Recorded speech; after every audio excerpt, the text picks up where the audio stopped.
안녕하세요. 글로벌TV 김이사입니다. 오늘은 어떤 구독자님이 연락이 오셨는데 50대 초반이래요.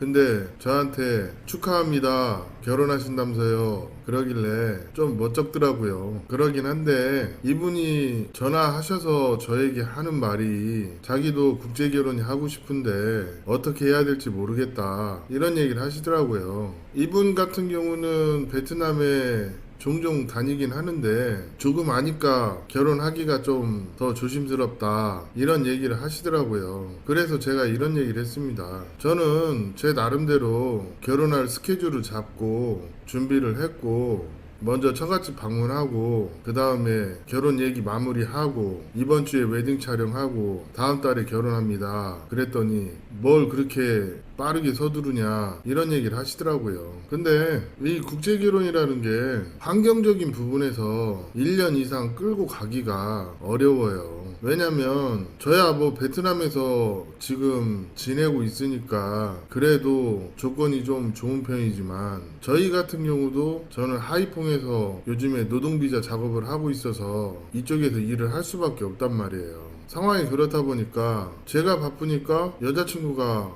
하이퐁으로 놀러 왔어요. 그래서 이번 주에 웨딩 촬영하고 반지 맞추고 그럴 예정인데 이게 이런 게 좀 있습니다. 50대 그 케이스가 좋은 것들이 재혼 커플이 케이스가 좋아요. 근데 요즘 보면 재혼 중에서도 북부에서 재혼이 케이스들이 좋고 초혼이신 분들이 북부에 와서 매칭을 하면 그 뭐 지인한테 소개받지 않는 이상 좀 괜찮고 내가 봐도 좋아 보이고 이런 여자들은 눈이 상대적으로 높더라고요. 근데 그걸 꼭 눈이 높다고만 얘기할 수 없는 게 그 여성이 하는 말이 그냥 상식적인 범주예요. 뭐 평균적인 연봉, 평균적인 외모 뭐 그렇게 요구하는데 제가 봐도 뭐 그 여성분이 크게 무리한 요구를 하는 것 같진 않은데 이 한국 남자들이 뭔가 한 가지씩은 하자가 있더라고. 뭐 얼마 전에 있었던 일이긴 한데 신랑 외모도 괜찮고 몸도 좋아요. 근데 여자를 잘 몰라. 그러니까 매칭은 되는데 계속 진행을 하기에는 다소 무리가 있는 그런 케이스가 있었고 또 하나는 본인이 나이를 많이 먹었는데 예쁜 여자만 찾아. 근데 막상 또 예쁜 여자를 소개시켜주면 매칭까지는 성공을 해. 근데 본인이 여자 경험이 없다 보니까 결혼을 끌고 가지를 못해. 그런 분도 있고 또 어떤 분은 돈에 너무 민감해요. 좋은 결혼을 하고 싶은데 그러려면 제가 한 남들보다 한 두 번, 세 번 정도는 더 들어오는 걸로 예산을 잡고 진행을 해라. 이런 얘기를 했거든요. 근데 가지고 있는 현금이 좀 타이트해서 그런지 와서 한 번에 결혼하고 두 번째 들어올 때 전통 결혼하는 걸로 스케줄을 다 짜놨어요. 근데 진행을 하려다가 제가 좀 생각해 보니까 이건 좀 아닌 것 같아서 다시 한번 잘 생각해봐라 이런 얘기를 하고 좀 보류를 해놓은 상태죠. 이분 나이가 34이니까 좀 아무래도 그 경제적인 부분이 40대에 비해서 넉넉하진 않겠죠. 하지만 그래도 한 3천은 잡고 진행을 해야 빠듯하다. 이런 얘기를 해줬는데 3천은 넘게 있으니까 진행을 하지 않겠냐 그러는데 그럼 아내가 한국에 오면 그때도 한 1, 2천 들어갈 텐데 그건 어떻게 생각하냐 이런 얘기를 했더니 멈칫멈칫해요. 이런 케이스도 있고 이게 국제결혼 하면서 뭐 국제결혼이 아주 뭐 특별한 것처럼 생각하시는 분들이 종종 있는데 솔직하게 얘기하면 국제결혼은 그 진짜 연애에서 결혼하시는 분들 진짜 존경받아야 돼요. 그게 여간 어려운 게 아니거든. 저도 몇 번 시도를 해봤는데 베트남에 있는데도 그게 정말 쉽지 않아요. 그냥 우리 구독자님들이 그냥 베트남에 오면 베트남 여자가 생기는 걸로 착각하시는 그런 분들이 좀 있거든요. 일종의 도끼병 환자들이 있어요. 방구석에서 그냥 인터넷만 보고 현실은 알지도 못하고 그냥 환상에 젖어 있는 분들이 업체 가서 결혼하고 된통 당하는 경우가 많단 말입니다.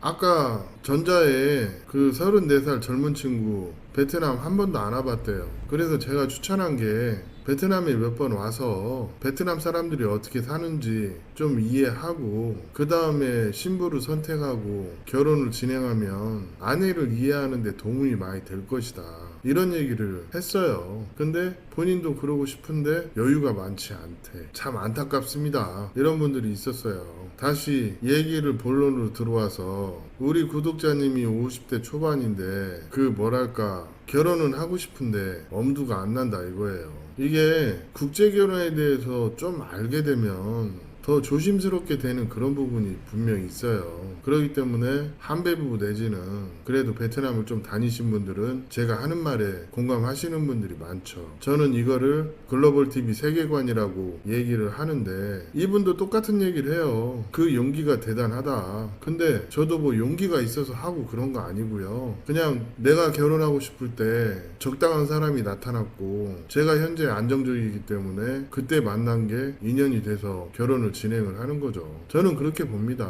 제가 결혼이 마려워서 배우자를 찾고 있었고 그게 인연이 돼서 결혼까지 결심하게 된 거죠. 사실은 이게 제일 핵심인 거예요. 내가 내 준비가 그래도 되어 있으면 적어도 베트남 여자를 만났을 때 뭐 금전적으로는 어쩔지 몰라도 심적인 안정이라도 있다는 거죠. 제가 국제결혼 하시는 분들 중에서 제일 안타까운 분들이 누구냐면 결혼을 진행을 해요. 근데 안절부절 못 하시는 분들이 너무 많아. 어떤 분은 돈 때문에 안절부절 못하고, 어떤 분은 신부가 바람날까봐 안절부절 못하고, 어떤 분은 신부가 자기 뜻대로 안 되니까 부들부들 하느라 그러는 분도 있고, 이게 제가 봤을 때 내 자신이 누구와 더불어 갈 그런 자질이 되어 있는지 안 되어 있는지 스스로 한번 점검해 보세요. 국제결혼 하시는 분들 중에 상당수가 이게 약혼을 하고 나면 또 여자친구가 생기면 자기 뜻대로 좌지우지 하려고 하시는 그런 분들이 되게 많거든요. 특히 나이가 50대 정도 되면 자기가 세상을 살아온 개똥철학이 있기 때문에 그 틀 안에 자기 배우자를 집어 넣으려고 그래요. 근데 막상 결혼하면 그거 내 뜻대로 안 됩니다. 그렇다 보니까 맨날 싸우고 내 뜻대로 안 되니까 혼자 부들부들하고, 그러다가 아 이래서 한국에서 살 수 있겠어? 혼자 판단하고 파혼 선언하고 그런 분들이 많아요. 근데 국제결혼이라는 게 사실은 알고 보면 사람과 사람이 만나서 공동생활을 하는 거잖아요. 그리고 한 지향점을 향해서 같이 손잡고 가는 거고, 그런 측면으로 보면 아무래도 젊은 친구들이 좀 유리한 면이 있어요.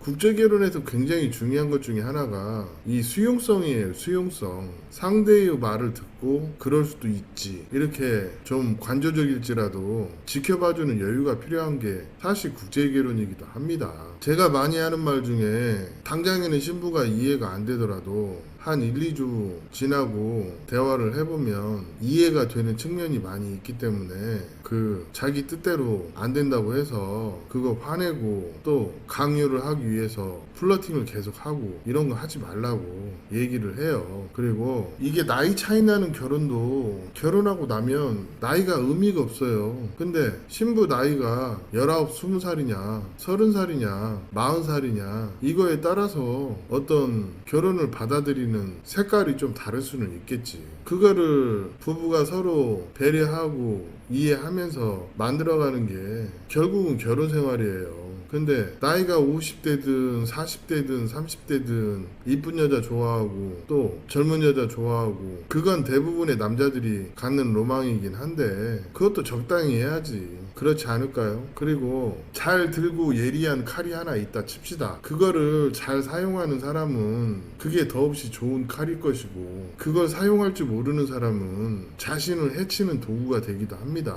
결혼도 인생의 한 부분이기 때문에 국제결혼도 마찬가지로 내 인생의 한 부분으로 받아들일 수 있는 그런 평범하지만 상식적인 그런 생각을 가진 사람이 국제결혼도 성공하는 거예요. 그리고 미안한 얘기지만요, 국제결혼 하실 때 진짜 내 마누라가 왜 나와 결혼하는지 그거 이해 못 하시는 분들은 결혼생활 평생 힘들어요. 사람마다 결혼을 하는 기준은 다 달라요. 그럼 내 마누라가 왜 나와 결혼했고 마누라가 원하는 게 뭔지 그거를 평소에 잘 파악하고 있어야 결혼 생활이 되는 거예요. 근데 50대들 결혼이 가장 어려운 이유 중에 하나가 이게 사람을 사람으로 보고 결혼을 해야 되는데 같은 사람인데 사람은 소모품으로 보고 상품으로 보고 결혼하고서 그 배우자를 자신의 틀에 가두려고 하고 자신의 생각 속에 가두려고 하기 때문에 50대들이 국제결혼이 어려운 거예요, 사실. 본인은 안 그런다는데 제가 봤을 때 한 50대 중에 한 8, 90%는 이 꼰대 마인드 못 버려요. 그럼 그 꼰대 마인드 못 버린다면 50대가 국제결혼 할 때는 나한테 맞춰주는 여자 위주로 결혼하는 게 최선인 겁니다. 제가 그렇게 결혼한 거예요. 내가 좋은 여자도 좋지만 그래도 내 여자친구는 평소 성품이 밝고 주변 사람 배려 잘하고 그런 것 같아서 결혼을 결심하게 된 거예요. 이거 모르는 사람은 죽었다 깨나도 몰라요. 우리 구독자님도 어디서 결혼을 결심하게 됐냐고 나한테 물어보더라고. 우리는요, 누가 말할 것도 없이 그냥 첫날 썸씽이 일어났어요. 뭐 그거 내가 뭐 어떻게 한번 해보려고 그런 것도 아니고 그냥 만난 순간부터 뱀이에요, 뱀. 저를 휘어 감아요. 그게 느껴져요. 근데 그런다고 해서 뭐 화류의 여자도 아니고 그냥 다정다감하고 잘해, 평소에도. 제가 피부 질환이 좀 있어서 피부가 안 좋은데 약국에서 약 바리바리 사와서 아침에 발라주고 저녁에 발라주고 그러고 있어요.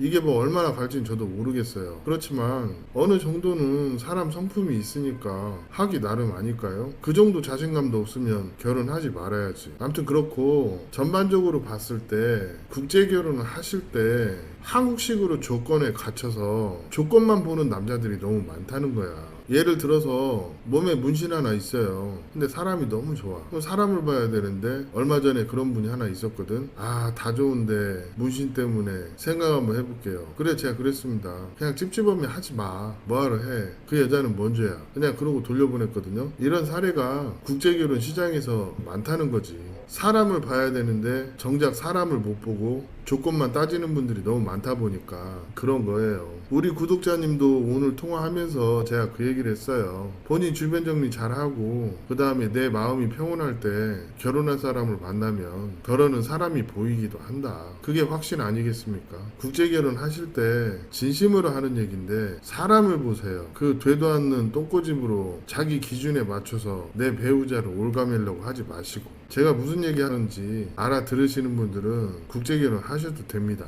오늘 이야기는 여기까지 하겠습니다. 감사합니다.